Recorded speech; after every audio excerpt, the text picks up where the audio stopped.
보수 언론도 지금 엄청 우려를 하고 있습니다. 보수 언론이 안달이 났습니다. 정말 그렇게 하면 우리가 쉴드를 쳐주려고 해도 쳐줄 수가 없어. 윤석열 대통령이 자화자찬을 하는 순간 망하고 시작하는 겁니다. 대한민국 대통령이란 왕관은 엄청 무게가 무거운 왕관입니다. 목이 부러지기 직전 아니겠습니까?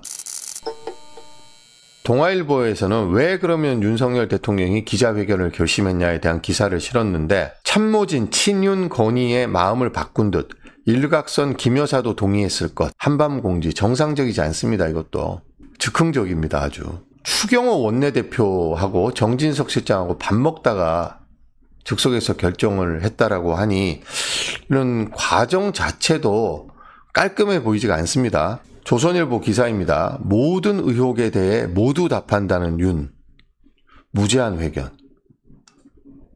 좀 전에 속보로 뜬 거 보니까 권영세 의원이 윤석열 대통령이 화끈하니까 화끈하고 솔직하게 이야기할 것이더라고 이야기했는데, 술 마실 때 보면 경호원들한테도 술을 자꾸 주고 그래서 경호원들이 난처해하고 그런다던데, 그런 모습은 화끈하다고 본인이 생각하는지 모르겠습니다만, 계속 거짓말을 하는 사람이, 계속 책임을 남에게 떠넘기는 사람이, 자기가 맡은 일을 성실히 수행하지 않는 사람이 대통령 자리에 올라 있는데 뭐가 화끈하다는 겁니까 지금?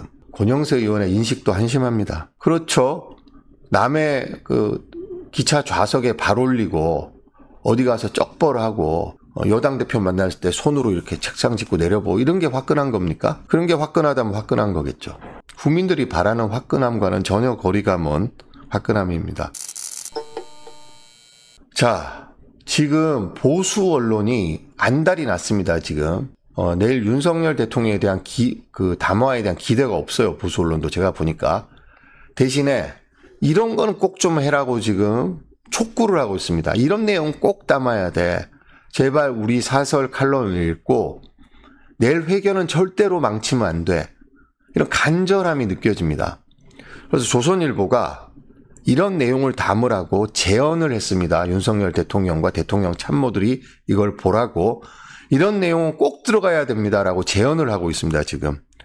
그러니까 보수 언론도 그냥 놔둬 갖고는 윤석열 대통령의 담화가 폭망할 것 같다는 불안감이 있거든요. 그러니까 일반 국민이나 진보적 언론만 우려하는 게 아니라 보수 언론도 지금 엄청 우려를 하고 있습니다. 지금 보면. 자, 김건희 여사 문제에 대해서 어떤 인식과 해법을 국민 앞에 내놓느냐의 성패가 달렸다. 그러니까 김건희 여사 문제 꼭 언급하라는 겁니다. 한동훈 대표도 국민의 눈높이에 맞는 담화가 되기를 기대한다고 했잖아요. 그리고 정대철, 이분은 이제 민주당 출신인데 무조건 다 내 책임이다라고 해야 된다라고 제언을 했습니다. 그리고 야당과의 협치, 여당과의 소통, 폭넓은 인적 쇄신도 국민께 약속해야 된다. 이렇게 하라는 겁니다, 지금. 자, 지금 KBS 박장범 앵커와의 대담에서 박절하게 대하기 어려워 매정하게 끊지 못한 것이 문제라면 문제, 현명하지 못한 처신으로 걱정 끼쳐드린 부분의 사과, 이 정도로 해서는 안 된다는 겁니다. 자, 외교 의전 문제 같은 조건을 붙여서 이 활동만 하겠다고 할 게 아니라 전면 중단하겠다고 밝혀야 한다. 제가 우려가 되는 대목은 이겁니다. 대통령실에서는 지난 2년 반 동안 윤 대통령이 추진한 개혁과제와 국정 성과에 대해서 국민에게 설명하는 의무이자 예의, 이거 하면 폭망합니다. 지난번 기자회견 때도 자기도 잘 모르는 것 같은 그런 느낌의 성과를 계속해서 낭독을 하던데, 윤석열 대통령은 스피치를 하는 게 아닙니다. 리딩을 하더라고요. 노무현 대통령은 보면 스피치를 하잖아요. 자기 말을 하는데 윤석열 대통령이 그냥 보고 읽습니다. 참모진들이 써준 거를. 이번에도 이런 거를 20분 30분 하겠다고 하면 그야말로 난센스죠. 근데 할 것 같지 않습니까? 왠지 지금 대통령실에서 이게 의무이자 예의라고 하는데 이거 할 것 같습니다. 내일 이거 하는데 귀에 들어옵니까 이게? 저는 전혀 귀에 안 들어오던데요. 자화자찬 금지입니다. 내일 회견은. 윤석열 대통령이 내일 자화자찬을 하는 순간 내일 회견은 일단 망하고 시작하는 겁니다. 자, 동아일보 마지막 기회라는 각오로 해라, 이렇게 당부를 하고 있습니다. 모든 의혹이 해소될 때까지 질문을 받을 것이라고 하는데 내일 질문과 답변으로 의혹이 해소가 되겠습니까? 수사를 받아야지 의혹이 해소가 되죠.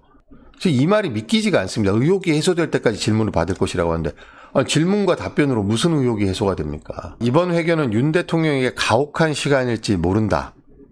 4대 개혁 등 국정과제를 비롯해 북한군 파병, 미국 대선 같은 안보 현안까지 하고 싶은 말도 많을 것이다. 하지만 국정도 민생도 개혁도 그 다음이다. 그 다음입니다.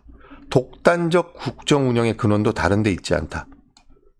대통령 자신과 주변을 향한 의구심이 씻기지 않는다면 그 자리와 말의 무게를 잃을 수밖에 없다. 자, 여러분. 자, 권력을 잡으려는 자, 왕관의 무게를 견뎌라. 이런 말이 있지 않습니까? 자, 대한민국 대통령이란 왕관은 엄청 무게가 무거운 왕관입니다. 윤석열 대통령은 그 왕관의 무게를 감당할 역량이 없는 사람인데 그 무거운 지금 왕관을 쓰고 있으니 목이 부러지기 직전 아니겠습니까? 어쩌면 이미 부러졌는지도 모르겠습니다. 자, 중앙일보. 토 달고 물 타는 사과로는 민심 수습 어렵다. 중앙일보도 간절합니다. 내일 제발 토 달고 물 타지 마라. 당부를 하고 있습니다. 정말 그렇게 하면 우리가 쉴드를 쳐주려고 해도 쳐줄 수가 없어. 제발 이 정도 내용은 담아주고 토 달지 말고 물 타지 마. 이렇게 이야기하고 있습니다. 번번이 자화자찬 회견으로 역풍을 맞았는데 이번에는 매맞겠다는 각오로 임해야. 특검 수용을 하지 않는 담화와 회견은 의미가 없다라고 저는 생각을 합니다만 보수 신문들은 적어도 이 정도 내용은 담아야지 우리가 당신을 쉴드 쳐줄 거 아니냐. 이렇게 간절하게 이야기하고 있는 것처럼 저는 보입니다. 회견 때 참모들이 사전에 준비한 국정 성과 소개 같은 건 전부 빼버리고 작금의 전국 혼란을 이야기한 명태균 사태와 자기 성찰에만 온전히 집중하는 게 좋겠다. 명씨 사건의 진상도 숨김없이 공개하고 검찰 조사에 적극적으로 협조하겠다는 뜻을 밝혀야 한다. 자, 중앙일보는 특검으로 가지 않는 방법으로 검찰 수사를 이야기하고 있습니다. 검찰 수사는 지금 우리 국민들이 신뢰할 수 없잖아요. 뭐 김건희 여사 검찰 수사를 봐서 알듯이. 근데 지금 조선 보수 언론인 중앙일보는 일단 성과 빼고 사과하고 검찰 수사로 막아보자. 지금 이렇게 제안을 하고 있는 것처럼 보입니다.